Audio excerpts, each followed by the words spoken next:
Hi guys, it's me, Mommy Honey, a caregiver mom and an immigrant here in New Zealand. So for today's vlog guys, today is my day off pero kahit wala akong pasok sa work, may pasok pa rin ng mga bata. So tara, samahan niyo ako sa morning routine namin. So guys, nagising tayo ngayon ng 7:30 in the morning and since day off ko, ako munang in charge sa breakfast at baon ng mga bata. Bali guys, for breakfast today, nagluto tayo ng pancakes. Bali, simple lang ito pero paborito talaga ng mga bata. At syempre, gumawa na rin tayo ng extra para may maibaon sila sa school. So guys, habang inaayos ko ang breakfast at baon nila, kailangan ko rin siguraduhin na ready na ang lahat bago kami umalis. So guys, bali after ng aming breakfast, sinuotan ko na rin pala ng uniform si Von and isa-isa talaga ang preparations kapag may mga batang kailangang ihanda sa umaga. And then after that guys, inayos ko na rin yung mga baon na dadalhin ni Von sa kanyang school.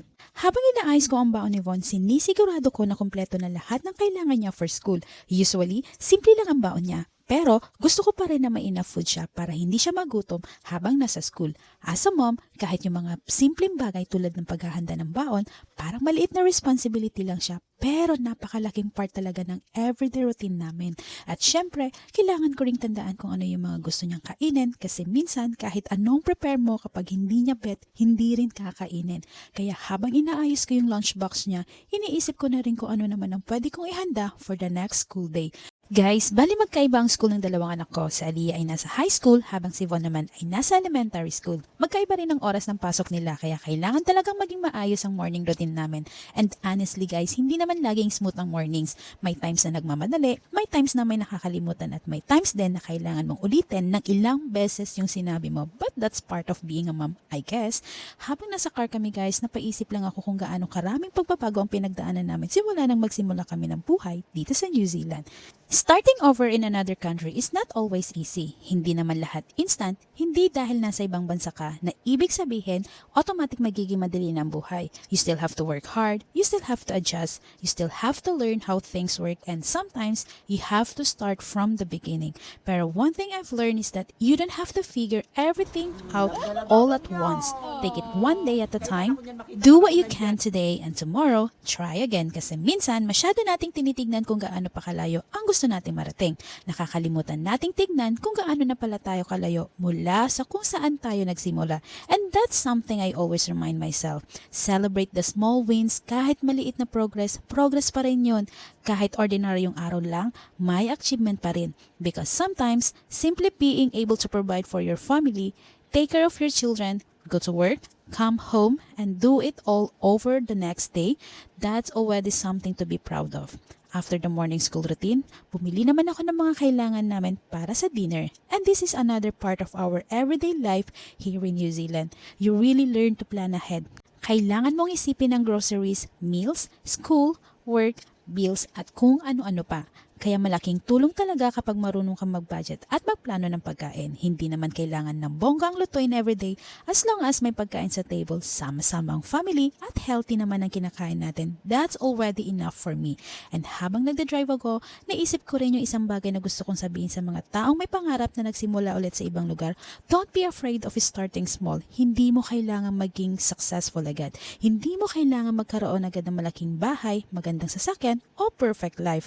Start with what you have, work with what you have, and slowly build the life that you want. Kasi hindi naman natin nakikita ang buong journey ng ibang tao. Ang nakikita lang natin minsan ay yung result. Pero hindi natin nakikita yung sacrifices, sleepless nights, failures, disappointments, at mga araw na gusto na nilang sumuko. So never compare your journey to someone else's. Your timeline is your own. At kapag feeling mo na mabagal ang progress mo, remember this, slow progress is still progress. Guys, dumating na naman ang afternoon at balik na naman tayo sa school routine. This time, it's pick-up time. Since magkaiba ang school ng mga bata, kailangan din namin mag-adjust sa afternoon routine. Si Von muna, then we wait for Ate Aliyah sa Grassless Park. And habang naghihintay, naglalaro muna si Von. Honestly guys, I love moments like this. Walang special occasion, walang malaking plano, just an ordinary afternoon with my kids. Pero minsan, yung mga ordinary moments na ito pala ang pinaka-special kasi habang lumalaki ang mga anak natin, hindi natin namamalayan kung gaano kabilis ang panahon. Today, tayo ang naghahatid, tayo ang nagsusundo, tayo ang naghihintay pero darating ang time na kaya na nilang gawin ang mga bagay na ito into their own. Kaya habang nandito pa yung mga season na kailangan nila tayo, I want to enjoy it. Even the tiring days, even the busy days, even the days when I feel like I have too many things to do, because one day, I probably miss all of this. And later guys, makukumpleto na kami. And after a long day, minsan ang pinakagusto ko lang ay makasama ko ang family ko. That's why I always remind myself, you don't need a perfect life to be happy. You just need to appreciate what you already have while you're working for what you still want.